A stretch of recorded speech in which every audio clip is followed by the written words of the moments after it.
morning.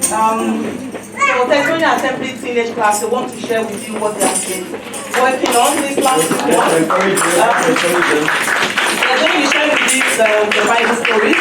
We believe that these Bible stories are there to a point of reference for us, so that we can learn from God, so that we can know His love for us, and we can draw closer to Him. It's not easy standing up here, and I really, want you to encourage them as they share. So Shay is going to be going first. Is that my Good morning. My name is Shay, and I will be sharing with you the story of Samson.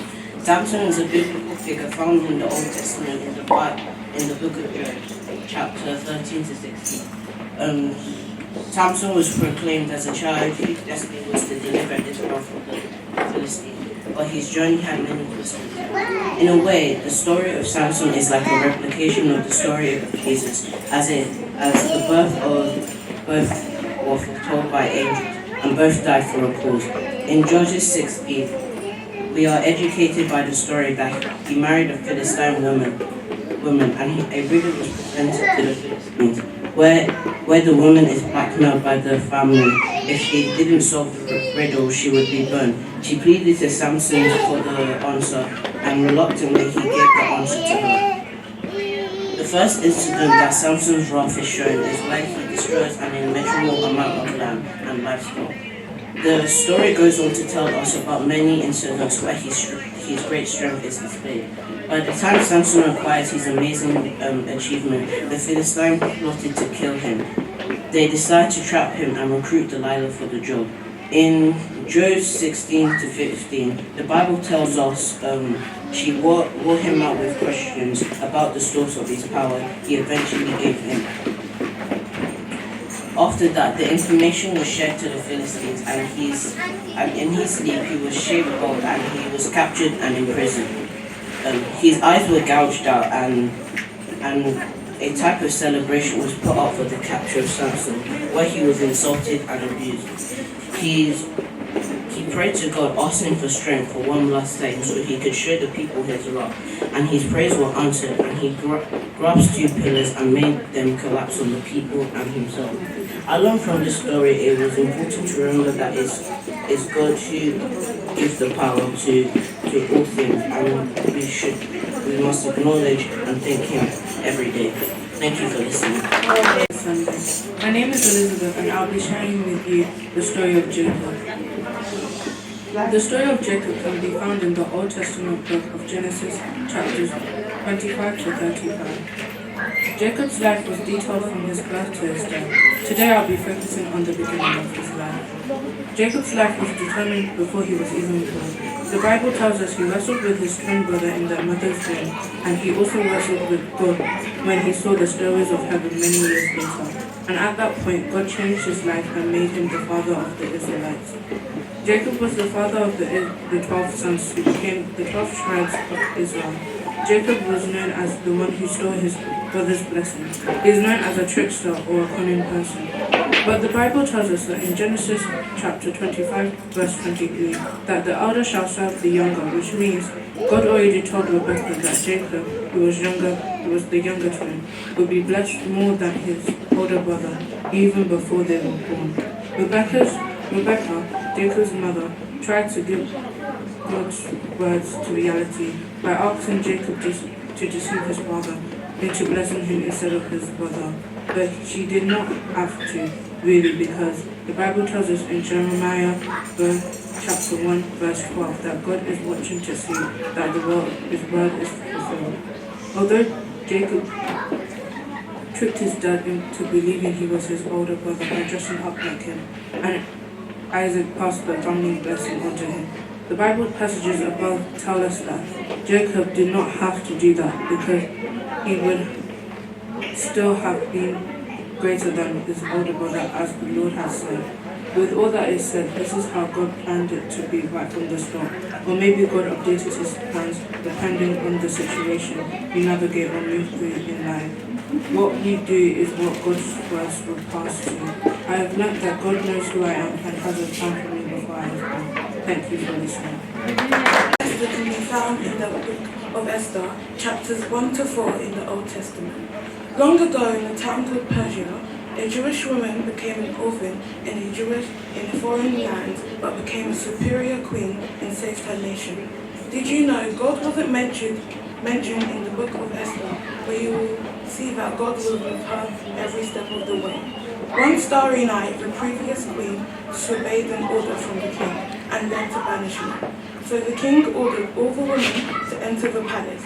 Then Esther got chosen to be queen.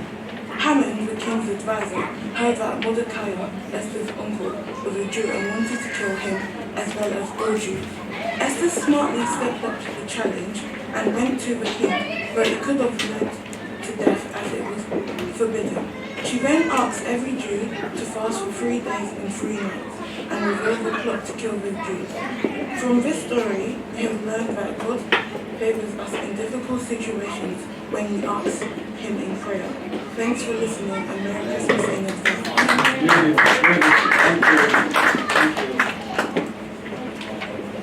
Good morning, church, and happy Sunday. My name is Boyan, and I'll be sharing the story of Joseph. The story of Joseph can be found in the Old Testament in the book of Genesis, chapter 37 to 50. The story of Joseph is about a young boy who had a dream that came to pass besides all odds. Joseph was the 11th son of Jacob. Jacob loved him very much, and his brothers were jealous. Joseph dreamed of rising to become a leader, and when he shared his dreams with his brother, they hated him even more. At the first chance they got, his brothers sold him into slavery for 20 shells of silver. They thought that this was the end of his dreams, but it was only the beginning of Joseph's 13 years journey to fulfilling them. All through the story, you will see that God was in the plan every step of the way and made this dream come to reality. In Genesis 39, 1 to 4, we learn that God was with Joseph and made him succeed in everything he did. Potiphar put Joseph in charge of his entire household. Joseph kept his integrity when he was in Potiphar's house, even when lies landed him in prison. In Genesis 39, 21 to 23, again we can see that God was with Joseph, and the prison guard put him in charge of everything that happened in the prison. From these Bible passages, we can see that Joseph's dreams were really coming to pass. It also tells us that Joseph was hardworking and God made him successful. The story goes on to tell us that how God directed Joseph and gave him the gift of interpreting dreams, moving him from a prison to becoming the prime minister of the whole of Egypt. As the story came to an end, Joseph had the chance to see his brothers again. Genesis 50:20 tells us that when they sold him into slavery, their intentions were to harm him, but God turned it around and made Joseph's life according to his dreams. From this story, I have learned that God can turn even the worst situation into the best situation when we continue to trust Him. I have learned that it is profitable to have integrity and to be hardworking. Thank you for listening. Happy Sunday. My name is Gaia, and I'll be sharing with you the story of the disciples of Jesus Christ and what it means to be a disciple. The first 5 books of this, Jesus handpicked when he started his journey to his death on the cross. Some significant verses in the story of the disciples are Matthew 26, verse 17 to 29, Mark 14, verse 12 to 25, Luke 22, verse 7 to 38, and 1 Corinthians 11, verse 22 to 25. All of these Bible verses tell parts of the story about the Lord's Supper. After Jesus died, the disciples kept his name and practice alive as they continued to share Jesus' story and beliefs from city to city. This is what we know today as the Gospel of Jesus Christ. To be a disciple means to learn from and to be a follower of a person belief or practice. The disciples of Jesus Christ gave power and authority to praise God. Then being your truly disciple. Being a disciple of Jesus Christ means sharing what you have learned, bring the good news into the gospel to the people around you, and eventually these stories will reach the whole world.